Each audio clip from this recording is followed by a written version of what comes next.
The morning I turned 20, I owned exactly 3 things. A duffel bag stuffed with 2 changes of clothes, a pair of steel-toed work boots that had belonged to my uncle, and $4.11 kept in a Ziploc bag inside my jacket pocket, the only place I could be sure no one would reach while I slept.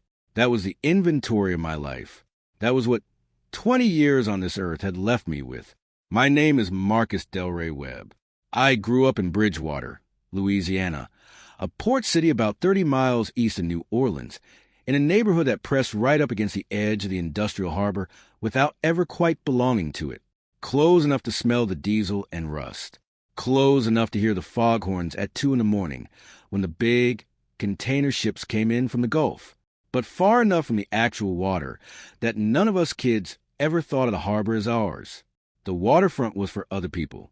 People with licenses, with vessels, with money, with last names that showed up on brass plaques at the Harbor Authority and in the deed records at the parish courthouse.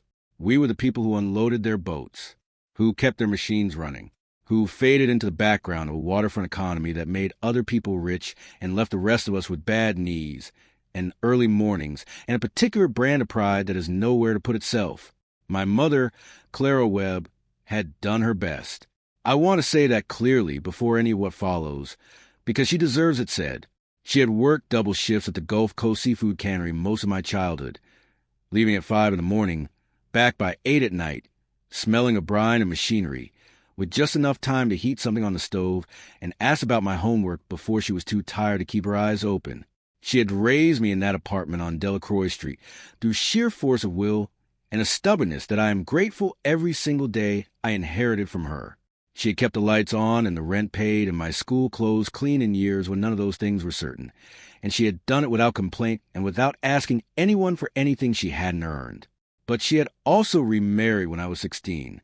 Her new husband was a man named Gerald Fontenot, originally from Thibodeau, who worked in pipeline inspection and who had, in the early days, seemed like a steady man, a calm man, the kind of man who says the right things at dinner and fixes what's broken around the apartment without being asked, and who makes a woman who's been carrying everything alone for 12 years feel, finally, like she doesn't have to carry it all by herself. The version of Gerald that appeared in the second year of the marriage was different. Not dramatically, not all at once. It was a small version. The version that arrives in increments, in offhand remarks and shifted moods, and the subtle withdrawal of warmth that a person can almost convince themselves they're imagining. He never raised his hand. That is not the story. But he made the air smaller. He had a particular talent for making the apartment feel, each month, slightly more like his space and slightly less like anyone else's, until 4 years in, I was sleeping on a fold-out sofa in my own childhood home and calculating, every single morning, whether today was going to be a day I could be invisible enough to get through without becoming the reason Gerald's mood curdled. I lasted because my mother needed me to, because I could see what it cost her every time he made a remark, and I knew that my leaving would feel to her like an accusation she couldn't defend against. So I stayed and I kept my head down, and I worked part-time at a bait and tackle supply on the waterfront, and I saved what I could, and I told myself that I was buying time for something, though I could not have told you what. The night of my 20th birthday, Gerald came home from a card game in a bad mood that only happens when a man has lost money he did not have to lose. He had been drinking, not recklessly, but enough, and he decided, the way such men decide things, that the person most responsible for his problems was a young man taking up space on his sofa. He said things I will not repeat, and then he said the one thing I could not absorb and come back from. He said, "Your mother agrees with me. She's too soft to say it herself, but she knows you need to go." I looked at my mother across the kitchen. She was standing at the sink with her back to us. She did not turn around. That was the answer. I picked up my duffel bag. It was already packed, had been packed for weeks, in the way you pack a bag when part of you already knows what's coming, and I walked out the door without saying anything to either of them. The October air in Bridgewater hits you differently when you have nowhere to be. It has a weight to it that feels personal. I walked for a long time without direction, not running from anything exactly, just moving, because stopping felt like letting Gerald win something I was not prepared to give him. I ended up at the harbor, the south end of the industrial waterfront, The public dock section the city had stopped maintaining around 2008 and never quite gotten back to. There were benches there, some of them still solid, and I sat on the one farthest from a nearest streetlight, and I watched the black water, and I did not let myself think too far ahead, because too far ahead was a place I could not afford to look. If you're enjoying the story so far, don't forget to hit the like button and subscribe. Drop a comment telling me where in the world you're watching from. I love hearing from you. I want to tell you what that part of the harbor looked like at night, because it matters to everything that followed. The South Dock was not a beautiful place. It was not the kind of waterfront you see in photographs or tourism brochures. It was working water, heavy and industrial, and stained with the accumulated history of a port city that had been loading and unloading cargo since before the Civil War. The commercial piers were to the north, lit up all night with crane lights and the sound of industry.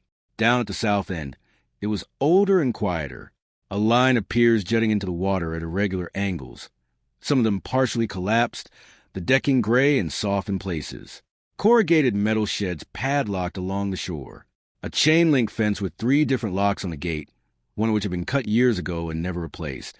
The hole just big enough to slip through if you turned sideways. And at the very end of Pier 9, the last pier, the one that sagged toward the water at a tired angle, there was something I had walked past 100 times in my life without ever really looking at. A barge, or what was left of one.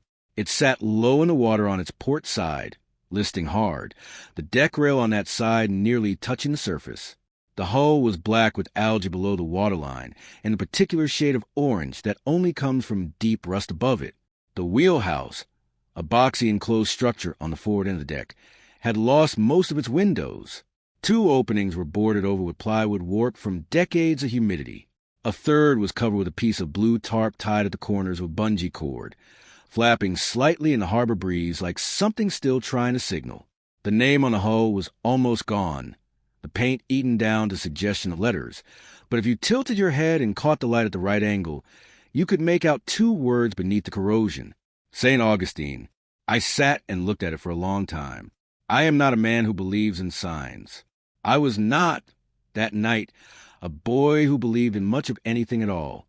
But there's something that happens when you are 20 years old and you have nothing and you are sitting in the dark next to a harbor and you find yourself staring at a wreck that looks exactly as lost as you feel.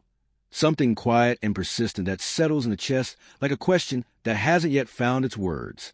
I fell asleep on that bench.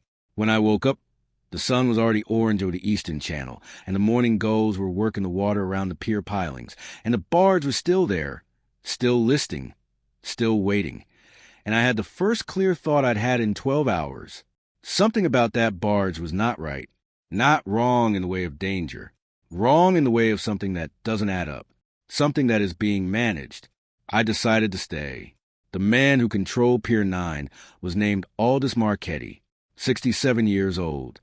Marquetti Harbor Management Company, established 1993, operating out of a converted shipping container on the north end of the South Dockyard. He had been a fixture of the Bridgewater waterfront for 3 decades, not beloved, not hated, just present, in a way that certain men become part of the infrastructure of a place without anyone being entirely sure how it happened. He showed up every day. He knew every pier, every lease, every delinquency, every transaction that had touched his property in 30 years. He operated from the settled conviction that the waterfront rewarded people who kept their paperwork in order and punished those who didn't. He was not a cruel man. Precisely. He was a man who had confused thoroughness with righteousness and had been doing so for long enough that the distinction had dissolved. He arrived at 7:15 in the morning in a white pickup truck with Marquetti Harbor MGMD painted on the door, and he found me sitting on a bench at the edge of his pier, and he told me I was trespassing. Public easement. I said, I didn't know if that was true, but I had heard someone say it once, and it seemed like the right thing to say.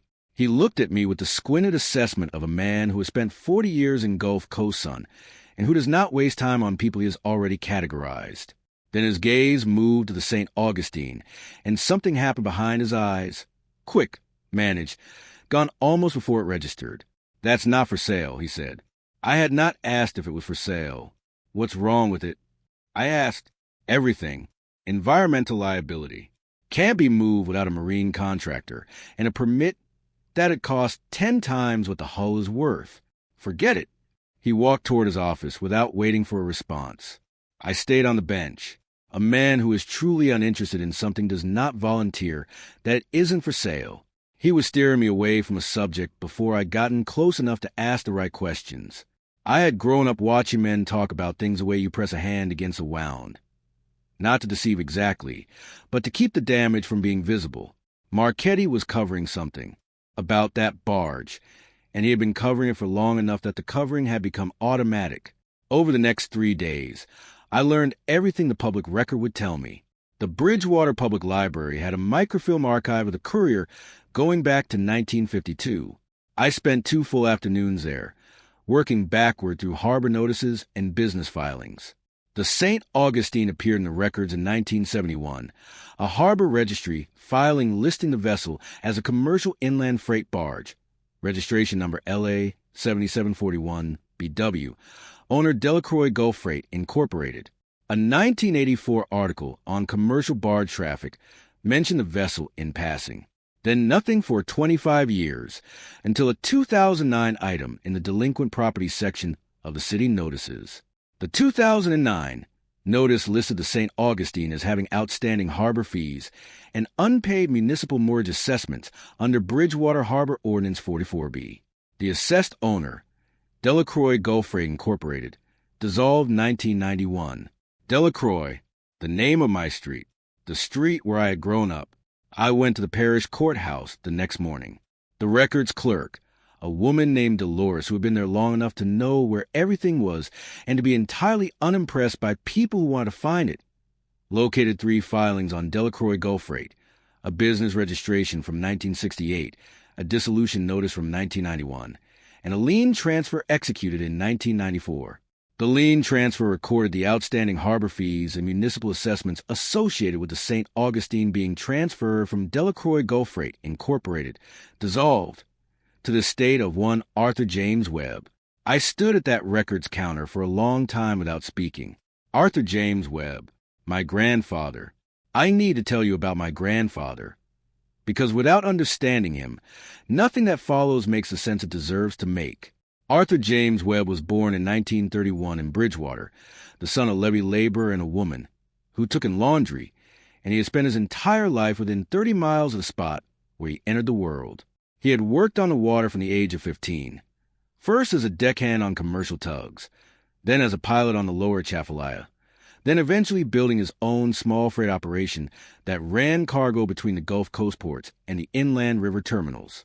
He was, by every account I would eventually collect, a precise and reliable man who had earned the trust of every shipper he worked with through the simple and radical method of doing exactly what he said he would do, every time, without exception. He and my father had been estranged since before I was born.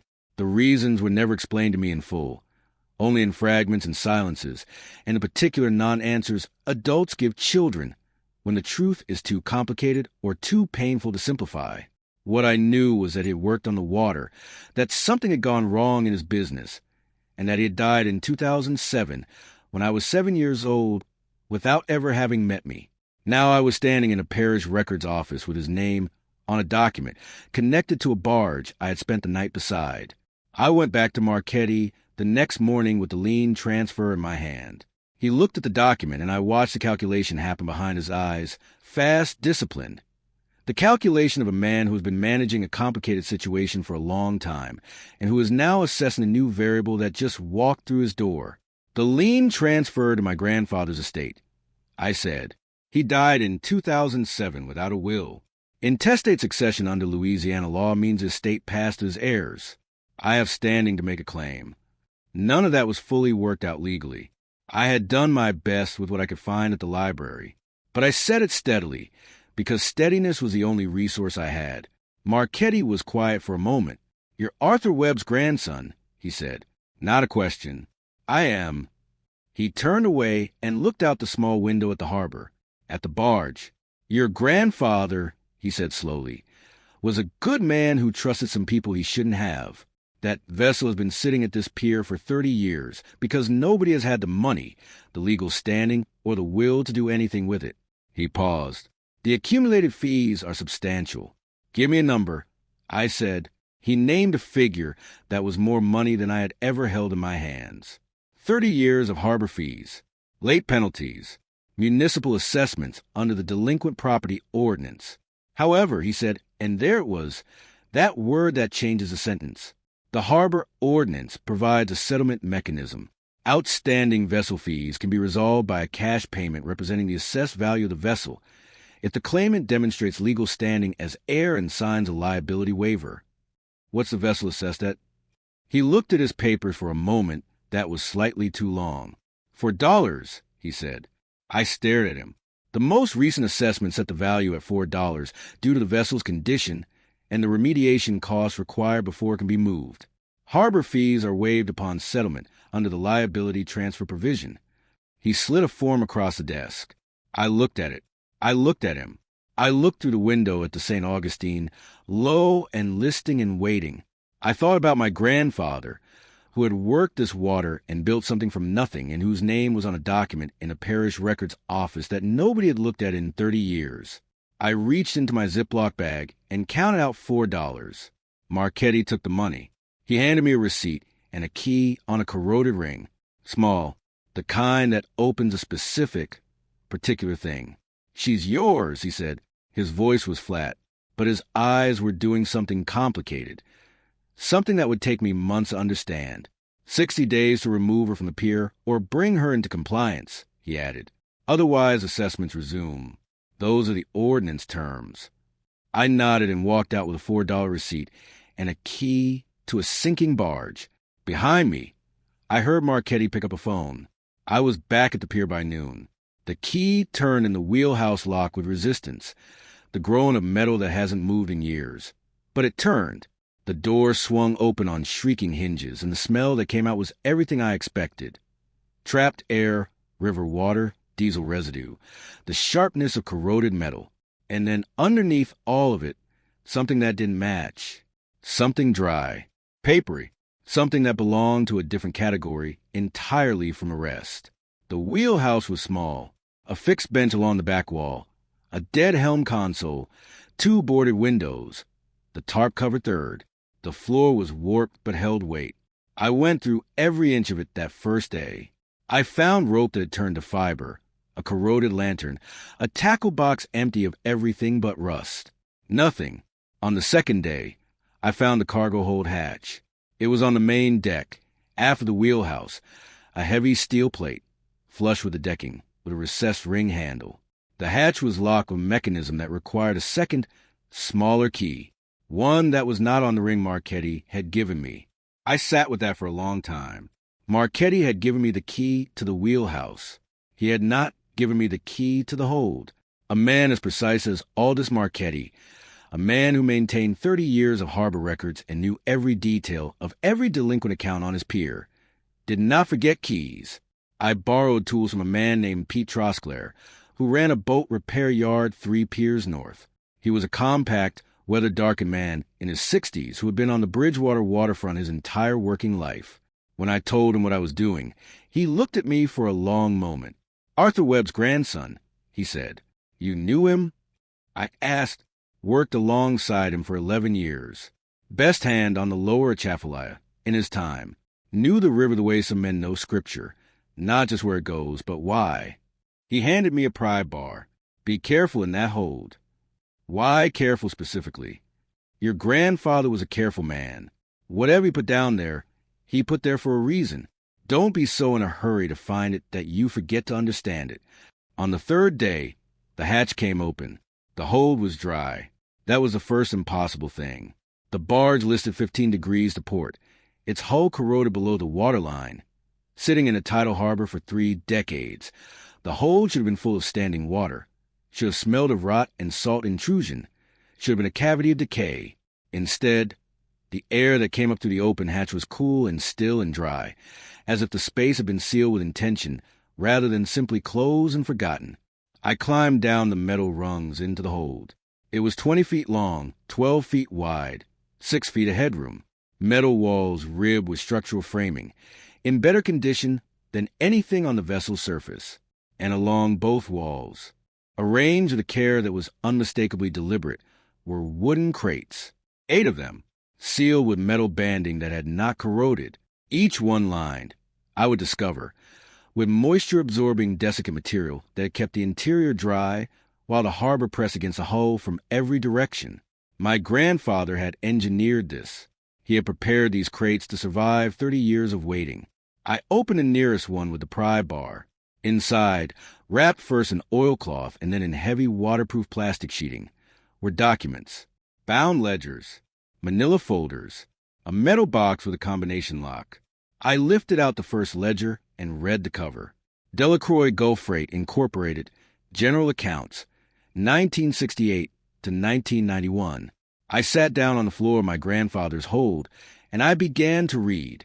If you're hooked on this story, make sure to subscribe and turn on notifications so you never miss an upload. Your support means everything and helps me bring you more emotional stories like this one. What my grandfather had preserved in those 8 crates was a complete operating record of Delacroix Gulf Freight across 23 years. Every cargo manifest, every contract, every payment, recorded with the precision of a man who understood that documentation was the only protection a working man had against people with more lawyers than he could afford. The regular business ledgers were thorough and clear, but they were not what mattered. What mattered was in the last folder of the second crate, in a manila envelope labeled in my grandfather's handwriting, Marquetti. The folder contained 17 documents. A formal partnership agreement, dated in 1978. A series of cargo invoices using a coding system I didn't immediately understand. Bank records from an account that did not appear in the regular Delacroix Gulf Freight books at all. I took photographs of every page and spent the next 2 days finding someone who could help me decode what I was looking at. Pete Trosclair sent me to Beverly Guidry. Beverly was 71 years old, a retired accountant who had spent 30 years with a Baton Rouge commercial real estate firm before moving back to Bridgewater to be near her grandchildren. She had a small house on the west side of town and a kitchen table, and the particular patience of a woman who had spent a career making sure numbers told the truth. When Pete called her and explained in general terms what I had found, she told me to come over that evening. She looked at the documents for 2 hours. She made notes on a yellow legal pad. She used a calculator. She occasionally asked me a question and then held up a hand because she wanted to look at the page again before she listened. When she was finished, she put down her pen. In 1978, she said carefully, Arthur Webb and Aldous Marquetti entered into a formal business partnership for freight barge operations on the lower Atchafalaya and Gulf Coast routes. 50-50. Assets, revenues, any real property acquired during the partnership, split equally. She tapped the agreement. Signed by both parties, witnessed and notarized. This is a valid instrument. Okay, I said. The coded invoices represent a parallel revenue stream. Cargo contracts that didn't run to the regular Delacroix accounts. My best calculation puts the total at approximately $340,000 between 1978 and 1991. In 1991 dollars. And at dissolution? I asked. In 1991, Aldous Marquetti filed the dissolution of Delacroix Gulf Freight as the sole surviving partner. He represented to the state of Louisiana that Arthur Webb had transferred his interest in the partnership prior to dissolution. The kitchen was very quiet. Arthur Webb did not transfer his interest, Beverly said. I know that because of the last document in this folder. She slid a single page across the table. My grandfather's handwriting, pressed hard into the paper, the writing of a man putting something into words he needed to stay said. No for my heirs, if any come. I did not transfer my interest. I was told to sign a document that I was assured was a tax filing. The man who brought it was a lawyer I did not know, sent by Aldous Marquetti. I understood what had happened 6 months later, when I tried to contact the partnership account at First Merchant Bank, and was told the funds had been distributed to the sole partner of record. By then the filing could not be undone. Without a court fight, I did not have the resources for. I am keeping these records because the truth of what happened is here. The truth does not expire. I am setting this aside for whoever comes after me. If anyone comes, if you have found this, look at the pier. Look at what the pier is built on. Look at what was never disclosed. Look at the pier. Look at what it is built on.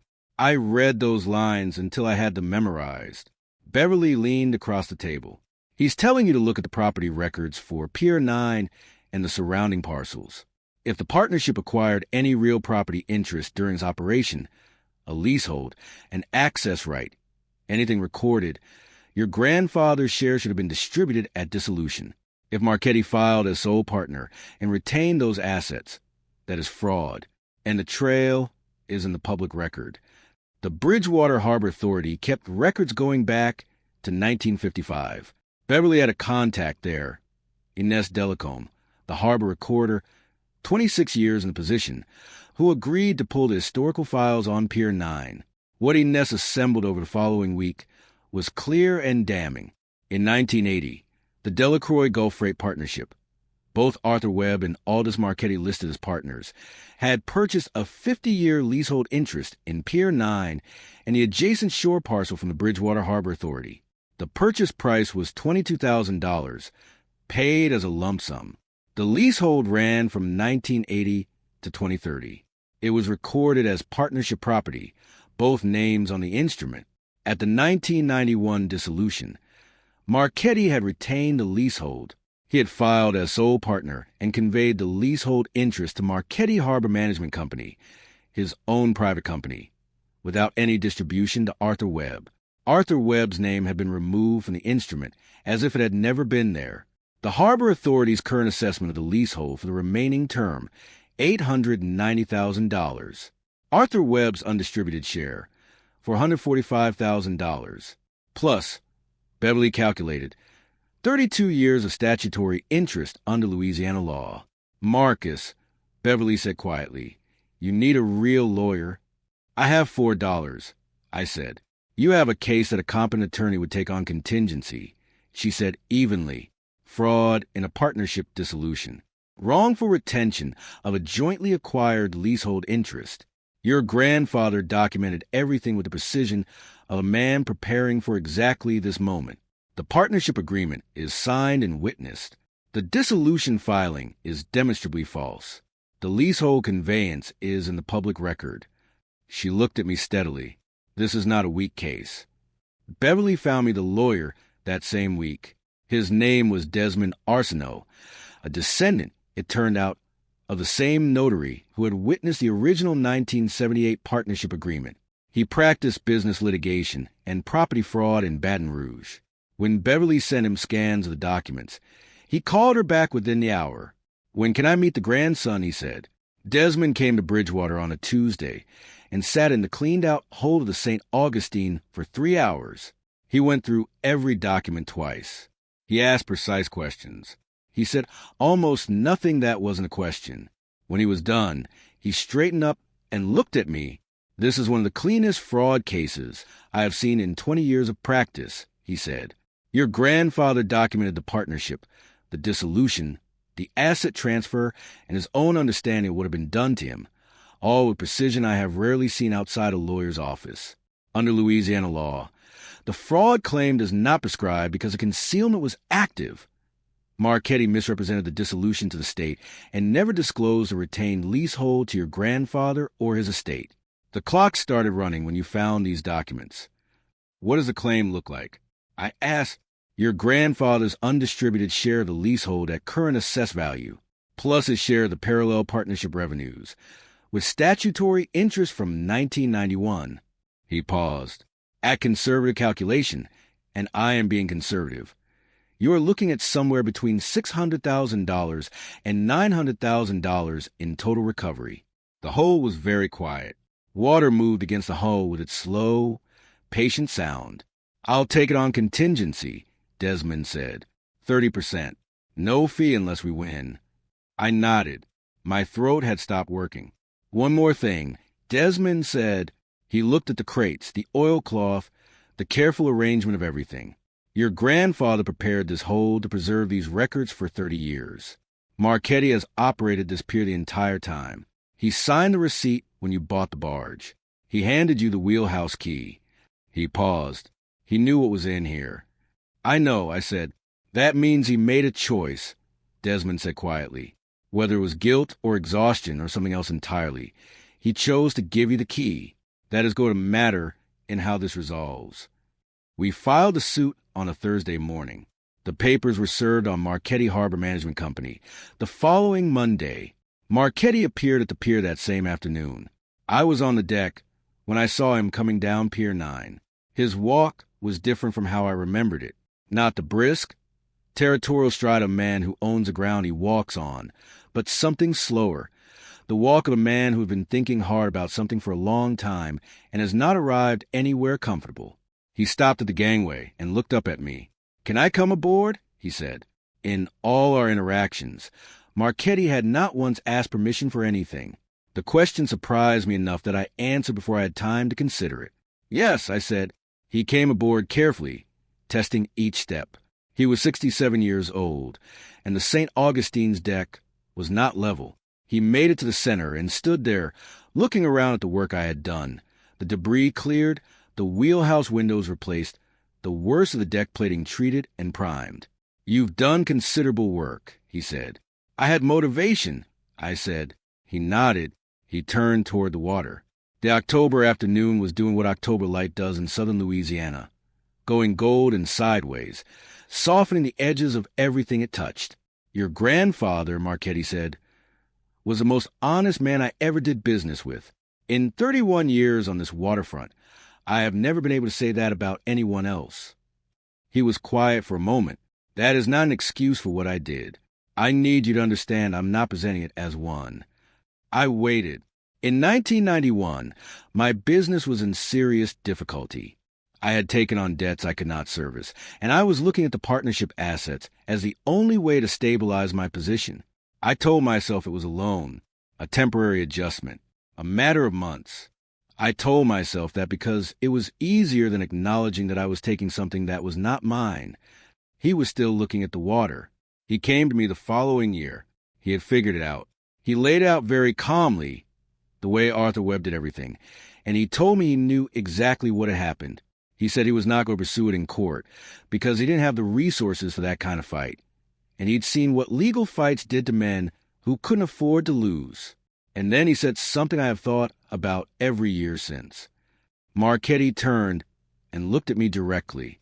He said, "Aldous, I have a grandson I've never met. He's 3 years old, and his name is Marcus, and I don't know what kind of life he's going to have. But whatever I set aside, I'm going to make sure he can find it if he comes looking. And if he's the right kind of man, he'll know what to do with it." The harbor was very quiet. A pelican settled on a pier piling 20 feet away and folded its wings. "He died before I could make it right," Marquetti said. "And then the years went, the way years go when you're busy not thinking about something." He exhaled slowly. "When you came and sat on my bench with nothing in your bag, I knew who you were before you said your name. You have his eyes and his way of holding still. And I thought, maybe this is how it gets corrected. Not through me, through him, from wherever he put those documents. You could have told me yourself," I said, "that first morning. You could have just explained." "Yes," he said simply, "I could have, but I had robbed the man, Marcus.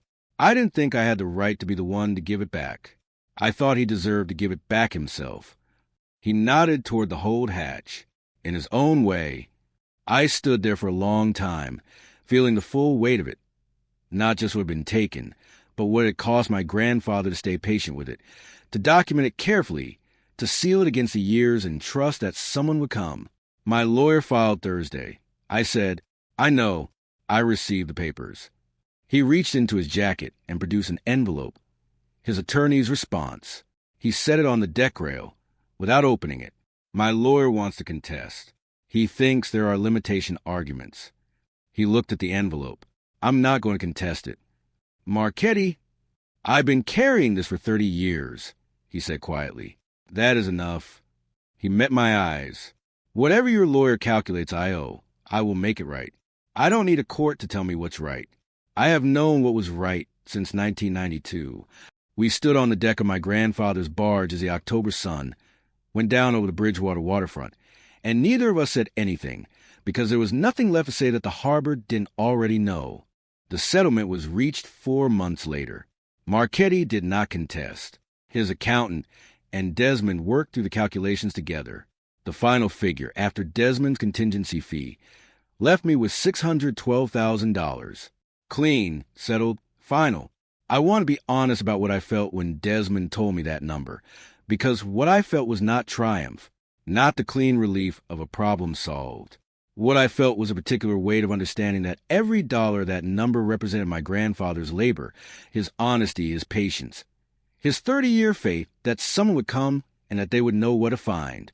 The money had always been as before it was mine. What I had inherited was not a windfall. It was a responsibility. I spent a long time thinking about what it meant to be worth the trust of a man who had arranged all this for a grandson he had never met. The settlement included 2 conditions I insisted upon. The first was that Marquetti Harbor Management Company would retain its lease on Pier 9. I had no interest in displacing a 31-year operation or the dock workers who depended on it, but the lease terms would be formally amended to include a recorded notation of the original partnership interest and its settlement, so that the history was permanently part of the public record. My grandfather's name would be on the documents. His role in building what stood there would not be erased a second time. Marquetti agreed without discussion. The second condition was personal and not part of any legal document. I asked Marquetti to sit with me one evening on the deck of the St. Augustine and tell me everything he remembered about Arthur James Webb.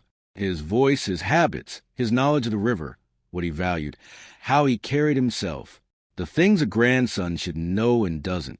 Marquetti came on a Tuesday evening in March. We sat on the deck with cups of coffee until long after dark.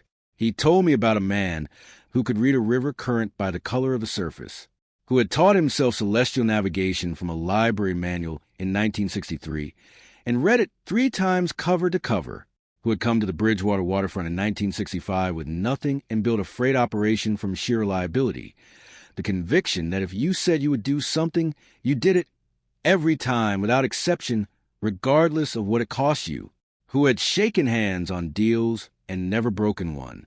I let every word of it in. The restoration of the St. Augustine took 18 months. I hired a marine contractor named Celia Tran, who had been restoring working vessels out of Houma for 20 years and who, when I showed her the vessel, pulled up at original specifications and shook her head slowly. "This is a 1961 Ingram Corporation inland freight barge," she said. "You know what the hull on one of these is?" "Tell me." "Bulletproof.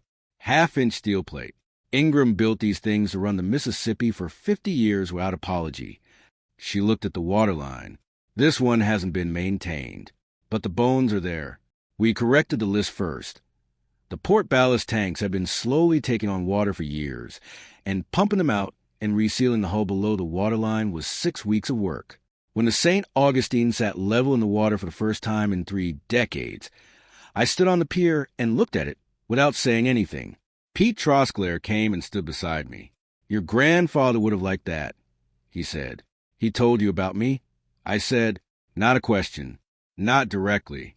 He talked about his family, the way men talk about things they're worried about. Carefully, at a distance. He said he was setting something aside for whoever came after him. Said it with the kind of certainty that makes you not ask follow-up questions." Pete was quiet a moment. He also said, once, at the end of a long day on the water, he said he thought the right person would know what to do with the truth when they found it. I always assumed he was speaking generally. Turns out he was speaking precisely. The St. Augustine went back into service in the spring, not as a freight barge.